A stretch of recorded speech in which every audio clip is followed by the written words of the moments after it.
আসসালামু আলাইকুম গাইস, আশা করি সবাই অনেক ভালো আছেন। তো আজকে হঠাৎ বেল গাছের দিকে চোখ পড়তেই দেখি একটা বেল পাকা অবস্থায় দেখা যায়। এখন আমাকে বেলটাকে পারতে হবে, বেলটা না পারলে পড়ে যাবে, আর পড়ে গেলে আরেকজন নিয়ে নিবে। তাই এখন এই বেলটাকে পারতে হলে আমার বড় একটি বাঁশের প্রয়োজন। দেখলাম ওই পাশে একটা বড় বাঁশ রয়েছে, এই বাঁশটা দিয়ে বেলটাকে পারতে হবে।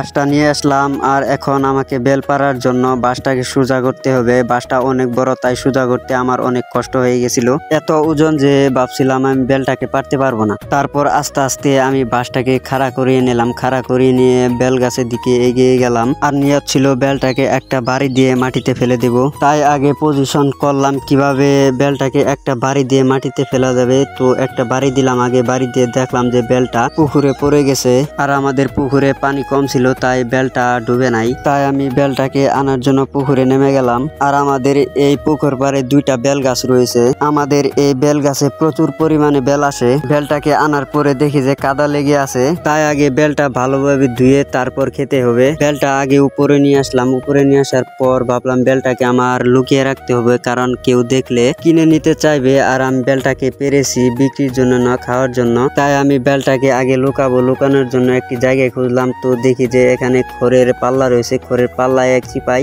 আমি বেলটা রেখে আসলাম। রেখে আসার পর গাছের দিকে লক্ষ্য করলাম, দেখলাম যে আরো পাকা বেল আছে কিনা। তো পাকা বেল আর পেলাম না, তাই আমাকে বাঁশটাকে আগের জায়গায় রেখে আসতে হবে। যাদের বাঁশ তাদের জায়গায় রেখে আসতে হবে। এখন বেলটাকে টিউবওয়েলের পানি দিয়ে ভালোভাবে ধুয়ে নিতে হবে, কারণ ভালোভাবে না ধুয়ে নিলে এই বেলটা খাওয়া যাবে না।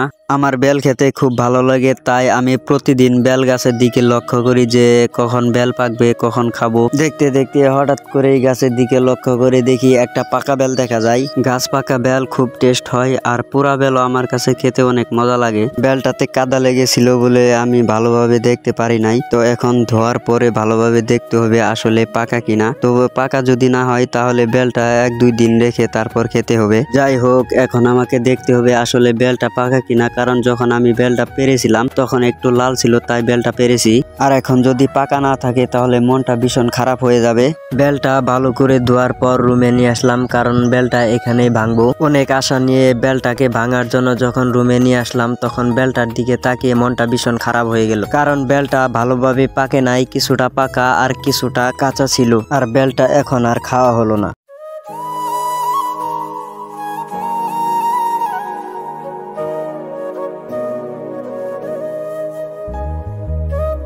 ভিডিওটি ভালো লাগলে অবশ্যই আমার চ্যানেলটি সাবস্ক্রাইব করতে ভুলবেন না। সবাই ভালো থাকবেন, সুস্থ থাকবেন। আসসালামু আলাইকুম।